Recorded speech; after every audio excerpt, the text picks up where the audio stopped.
Good morning, 5th standard students. Welcome back to Maths revision class. இது வரைக்கும் கிட்டத்தட்ட எல்லா ப்ராப்ளம்ஸுமே நம்ம என்ன பண்ணியிருக்கோம், ரிவைஸ் பண்ணிட்டோம். வேர்ட் ப்ராப்ளம்ஸ் மட்டும் ஒரு தடவை ரிவைஸ் பண்ணிடுறேன். ஆனால் எல்லா சம்ஸையும் மிஸ்ஸால் ரிவைஸ் பண்ண முடியாது. இதுக்கு முன்னாடி சென்ட் பண்ண வீடியோஸை ஒரு தடவை பார்த்துக்கங்க, ஓகேவா? இந்த மாடலில் தான் கேட்போம், ஓகேவா? அப்போது நீங்கள் என்ன பண்ணணும்னா அண்டர்ஸ்டாண்ட் பண்ணிக்கிட்டு எழுதணும், ஓகேவா? ஸோ மாடல் இதுதான், நம்பர் வேறு, ஓகேவா? மற்றபடி எதுவுமே இருக்காது. ஸோ நீங்கள் கான்செப்டை புரிஞ்சுக்கிட்டீங்கன்னா ஈஸியாக எழுதிடலாம். வேர்ட் ப்ராப்ளம்ஸை பொறுத்த வரைக்கும் 4 types: add, subtract, multiply, divide, ஓகேவா? ஸோ 2 நம்பர் கொடுத்துருந்தாங்கன்னா ஆட், 2 நம்பர் கொடுத்துருந்தாங்கன்னா சப்ராக்ட், சாரிப்பா 2 நம்பர்ஸ் கொடுத்துருந்தா சப்ராக்ட், பிக் நம்பர்லேருந்து ஸ்மால் நம்பரை மைனஸ் பண்ணணும். இல்லை அப்படின்னா லெஃப்ட், ரிமைனிங் அப்படிங்கிற வேர்டு இருந்துச்சுனாலும் அது என்னது, சப்ராக்ட் தான், ஓகேவா? அதுவே நிறைய நம்பர்ஸ் இருந்திருக்கும், இல்லை அப்படின்னா டோட்டல் எவ்வளோ அப்படின்னு கேட்டாலே, டோட்டல் எவ்வளோன்னு கேட்டாலே அது ஆட், டோட்டல் எவ்வளோன்னு கேட்டாலே அது என்னது, ஆட். தென் 1 கொடுத்து நிறைய கேட்டால், ஒரு பாட்டிலில் இவ்வளோ இருக்குது, 5 பாட்டிலில் எவ்வளோ இருக்கும், ஒரு பென் இவ்வளோ, 10 பென் எவ்வளோ, ஒரு பென்சில் இவ்வளோனா 50 பென்சில்ஸ் எவ்வளோ, 1 கொடுத்துட்டு நிறைய கேட்டால் அது மல்டிப்ளை, நிறைய கொடுத்துட்டு 1 கேட்டால் அது டிவைடு, ஓகேவா? அதில் சில சம்ஸை மட்டும் மிஸ்ஸால் இப்போதைக்கு ரிவைஸ் பண்ண முடியும்.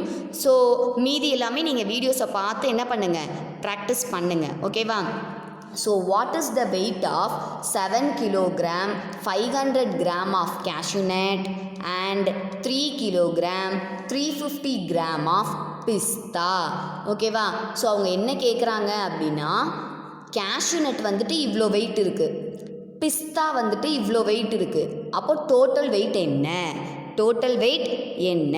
அப்போ கேஷ்யூ இவ்வளோ இருக்குது, பிஸ்தா இவ்வளோ இருக்குது, டோட்டலாக எவ்வளோ இருக்குது, டோட்டல் அப்படின்னு கேட்டாலே ஆட், டோட்டல்னு கேட்டாலே என்னது, ஆட், ஓகேவா? நீங்கள் சயின்ஸில் ஒரு மார்க், சோஷியலில் ஒரு மார்க் வாங்கியிருக்கீங்க, மேக்ஸில் ஒரு மார்க் வாங்கியிருக்கீங்க, எம்எஸில் ஒரு மார்க் வாங்கியிருக்கீங்க, டோட்டலாக எவ்வளோ வாங்கியிருக்கீங்கன்னா நீங்கள் என்ன சொல்லுவீங்க, எல்லா மார்க்ஸையும் ஆட் பண்ணுவீங்க இல்லையா? அதே மாதிரியே தான் கேஷ்யூ இவ்வளோ வெயிட் இருக்குது, பிஸ்தா இவ்வளோ வெயிட் இருக்குது, டோட்டல் வெயிட் என்ன அப்படின்னா weight of cashew nut plus weight of பிஸ்தா, கேஷ்யூவோட வெயிட்டையும் பிஸ்தாவோட வெயிட்டையும் ஆட் பண்ணணும். ஸ்டெப்பு அவ்வளோதான். Weight of cashew nut, weight of பிஸ்தா, ஓகேவா? இது கிலோகிராம் கிராம் கிலோகிராம் கிராமில் கொடுத்ததுனால கிலோகிராம் கிராம் அப்படின்னு எழுதிக்கங்க. So first weight of cashew nut எவ்வளோ, 7 கிலோகிராம் 500 கிராம்ஸ், ஓகேவா? பிஸ்தா எவ்வளோ, 3 கிலோகிராம்ஸ் 350 கிராம்ஸ், ஓகேவா? அப்போ டோட்டல் வெயிட் என்னன்னா யூ ஹாவ் டு ஆட், ஓகேவா?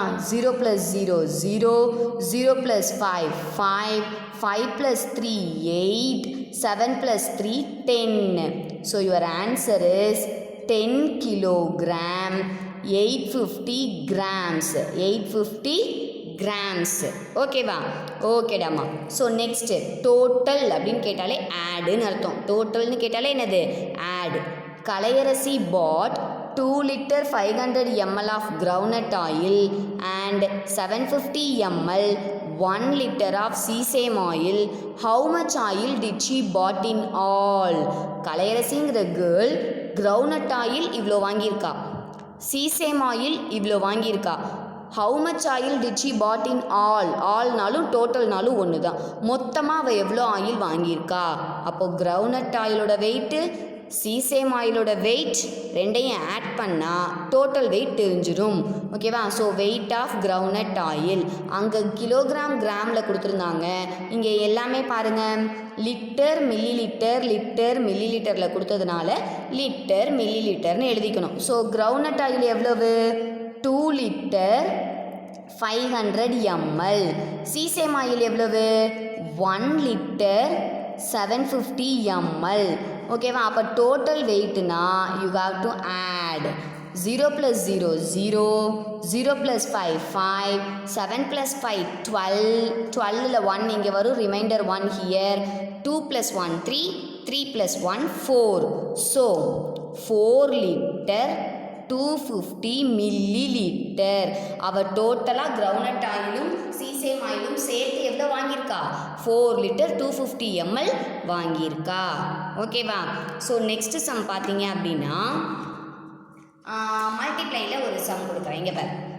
A pot contains 9 liter 500 milliliter of water. ஒரு பாட்டில் இவ்வளோ தண்ணி இருக்குது. How much amount of water will be in 7 parts? ஏ பாட்னா ஒரு பாட். ஏ பாட்னா என்னது? ஒரு பாட்டில் இவ்வளோ வாட்டர் இருக்குது. அப்போ 7 பார்ட்ஸில் எவ்வளோ இருக்கும்? ஒரு பார்ட் கொடுத்து 7 பார்ட்ஸ் கேட்டிருக்காங்க. அப்போ ஒன்று கொடுத்து நிறைய கேட்டிருக்காங்க. ஒன்று கொடுத்து நிறைய கேட்டிருக்காங்க அப்படின்னா என்ன? மல்டிப்ளை. அப்போ நீ எப்படி ஸ்டெப் எழுதுவ? 1 part contain. ஒரு பாட்டில் எவ்வளோ இருக்குது? 9 லிட்டர் 500 ml. லிட்டர் எம்எல் கொடுத்ததுனால லிட்டர் எம்எல். ஓகேவா? அப்போது நீ என்ன பண்ணணும்? ஒரு பாட்டில் எவ்வளோ இருக்குதுன்னு எழுதிட்டு அதை 7 பார்ட்ஸில் எவ்வளோன்னு கண்டுபிடிக்கணும். ஸோ 1 பாட்டில் எவ்வளோ இருக்குது? எத்தனை லிட்டர் இருக்குது? 9 லிட்டர் 500 ml. அப்போ 7 பார்ட்ஸில் எவ்வளோன்னா நீ என்ன பண்ணணும்? 7ஆல் மல்டிப்ளை பண்ணணும். 7ஆல் என்ன பண்ணணும்? மல்டிப்ளை பண்ணணும். 7ஓட 0வை மல்டிப்ளை பண்ணால் 0, 7ஓட 0 மல்டிப்ளை பண்ணால் 0, 7 5s are 35. அதில் 5 இங்கே வரும், ரிமைண்டர் 3 இங்கே.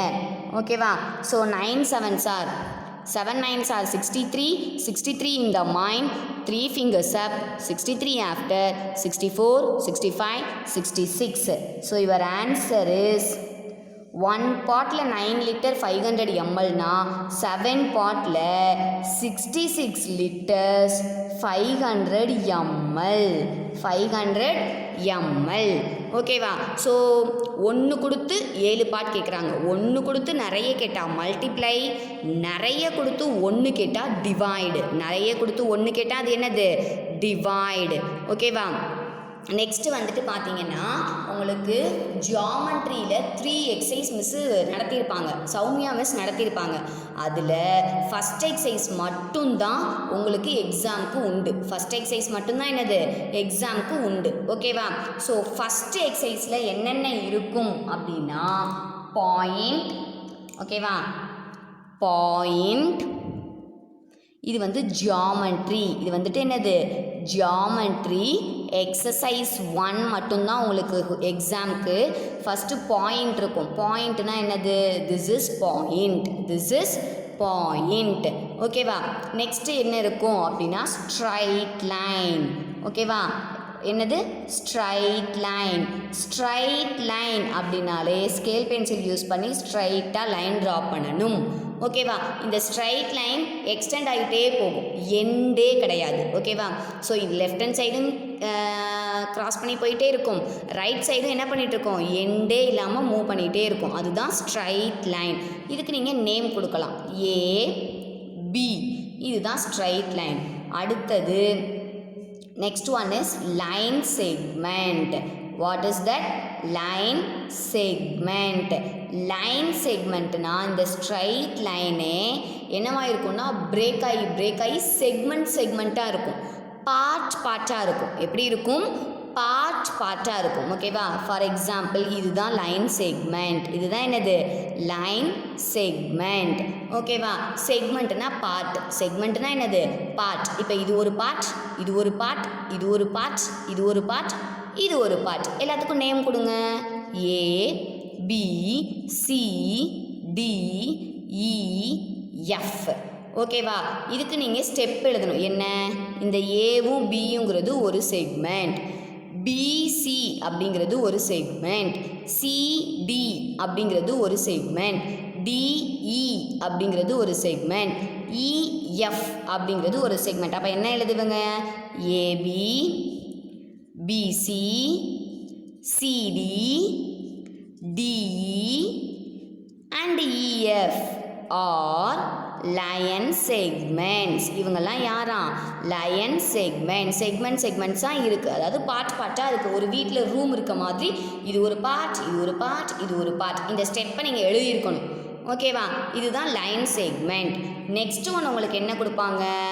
curved line. என்னது curved line. curved lineனா இதுதான் curved line. ஓகேவா curve இருக்கா ஸோ இதுதான் curved line.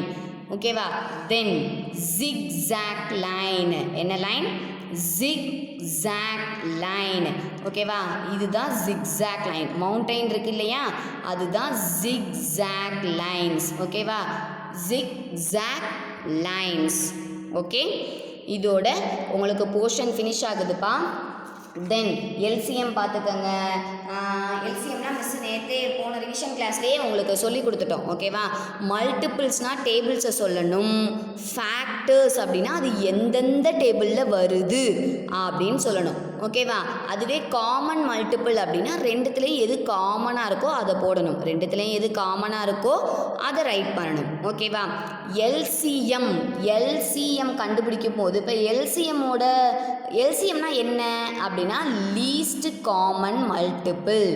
Least common multiple. ஓகேவா ஸோ லீஸ்ட் காமன் மல்டிபிள் அப்படிங்கிறோட ஷார்ட் ஃபார்ம் தான் என்னது எல்சிஎம். எல்சிஎம். ஓகேவா இதை கேட்டிருந்தாங்கன்னா ரொம்ப ஈஸி. ஸோ இப்போ ஃபார் எக்ஸாம்பிள் 12க்கும் 24க்கும் எல்சிஎம் கேட்டிருந்தாங்கன்னா 12க்கு தனியாக நீ கண்டுபிடிக்கணும், 24க்கு தனியாக நீ எல்சிஎம் கண்டுபிடிக்கணும். இப்போ ஃபார் எக்ஸாம்பிள் இது 2 table 6 2s are 12 2 table 3 2s are 6 3 table 1 3 is 3 முடிஞ்சிருச்சு. 2 table 12 2s are 24 2 table 6 2s are 12 2 table 3 2s are 6 3 table 1. இப்போ நீ எனக்கு எல்சிஎம் எப்படி கண்டுபிடிப்பா? அப்போ 12க்கு என்ன வந்திருக்கோ அதை முதல் எழுதுங்க. என்னெல்லாம் சைடில் வந்திருக்கு 2 2 3. 24க்கு என்னெல்லாம் சைடில் வந்திருக்கு 2 2 2 3. இப்போ LCM least common multiple. Least common multiple அப்போ இதுலேயும் காமனாக இருக்கிறது 2 அதனால் 2 இன்ட்டு இதுலேயும் காமனாக இருக்கிறது 2 அதனால் 2 இன்ட்டு இதுலேயும் காமனாக இருக்கிறது 3 அதனால் 3 இன்ட்டு. ஓகேவா இங்கே தனியாக பாவமாக இருக்கு இல்லையா இவங்களை விட்டுறக்கூடாது. ஸோ இந்த இதில் காமனாக இருக்கிறதுக்கு ஒரு 2, இதில் காமனாக இருக்கிறதுக்கு ஒரு 2, இதில் காமனாக இருக்கிறதுக்கு ஒரு 3. விட்டு போன இந்த நடுவில் இருக்க 2வையும் மல்டிப்ளை பண்ணணும். ஓகேவா ஸோ காமன் இல்லாமல் விட்டுருக்கோம் இல்லையா அவங்களையும் சேர்த்து மல்டிப்ளை பண்ணோம். அதுதான் எல்சிஎம் லீஸ்ட் காமன் மல்டிபிள். ஓகேவா இப்போ இது ரெண்டுத்தையும் மல்டிப்ளை பண்ணால் என்ன வரும் 2 2s are 4. இவங்க ரெண்டுத்தையும் மல்டிப்ளை பண்ணால் 3 2s are 6. இப்போ இது ரெண்டுத்தையும் திரும்ப மல்டிப்ளை பண்ணுங்கள். 6 4s are 24 6 4s are 24. ஓகேவா ஸோ இவ்வளோ தான் உன்னுடைய ஆன்சர். ஓகேவா ஸோ இப்போ என்ன பண்ணுறீங்க அப்படின்னா இதை நல்லா ரிவைஸ் பண்ணுறீங்க. ஓகேவா அதே மாதிரி மல்டிபிள் ஃபேக்டர்ஸில் கன்ஃபியூஸ் ஆகிடக்கூடாது. தென் காம்ப்ளிமெண்ட்ரி ஆங்கிள் சப்ளிமெண்ட்ரி ஆங்கிள்லையும் நீங்கள் என்ன பண்ணிடக்கூடாது கன்ஃபியூஸ் ஆகிடக்கூடாது. ஓகேவா ஏதாவது 2 ஆங்கிளை ஆட் பண்ணும்போது when the sum of 2 angles 90 degree வந்துச்சுன்னா அது பேர் காம்ப்ளிமெண்டரி ஆங்கிள்ஸ். Complementary angles. அதுவே ஏதாவது 2 ஆங்கிளை ஆட் பண்ணும்போது 180 டிகிரி வந்ததுன்னா அது சப்ளிமெண்டரி ஆங்கிள்ஸ். அது என்னது சப்ளிமெண்டரி ஆங்கிள்ஸ். ஓகேவா so when the sum of 2 angles சம்னா ஆட் பண்ணுறது when the sum of 2 angles 90 degree வந்தால் complementary. when the sum of 2 angles 180 degree வந்தால் சப்ளிமெண்டரி. ஆனால் உங்களுக்கு கொஸ்டினில் என்ன கேட்பாங்கன்னா இதை ஒன் வேர்டில் கூட கேட்கலாம். when the sum of 2 angles if you get 90 degree then this is complementary angle. 180 degree வந்தால் சப்ளிமெண்டரி ஆங்கிள். இப்போ இதில் ஒரு ஆங்கிள் கொடுத்துட்டு காம்ப்ளிமெண்டரி ஆங்கிள் கேட்டாங்கன்னா 90 டிகிரியிலேருந்து அவங்க கொடுத்ததை மைனஸ் பண்ணணும். ஒரு ஆங்கிள் கொடுத்துட்டு சப்ளிமெண்டரி ஆங்கிள் கேட்டாங்கன்னா 180 டிகிரியிலேருந்து அவங்க கொடுத்ததை மைனஸ் பண்ணணும். அவங்க கொடுத்ததை என்ன பண்ணணும் மைனஸ் பண்ணணும். ஓகேவா ஸோ மேக்ஸ் கொஞ்சம் டஃப்பாக தான் இருக்கும். ஏன் அப்படின்னா நீங்கள் ஸ்கூல் வந்திருந்தீங்கனாலே அது நமக்கு கஷ்டம் மேக்ஸ் ரிவைஸ் பண்ணி எக்ஸாம் வைக்கிறது. ஆன்லைன் கிளாஸ்லேயே மேக்ஸை பார்த்து ரிவைஸ் பண்ணி எக்ஸாம் எழுதணுங்கிறது கொஞ்சம் கஷ்டமான விஷயந்தான். பட் அண்டர்ஸ்டாண்ட் பண்ணிக்கிட்டிங்கன்னா ஈஸியாக எழுதிடலாம். எக்ஸாம் உங்களுக்கு ஈஸியாக தான் இருக்கும். ஓகேவா? All the best for your exam கண்ணா. தேங்க்யூப்பா.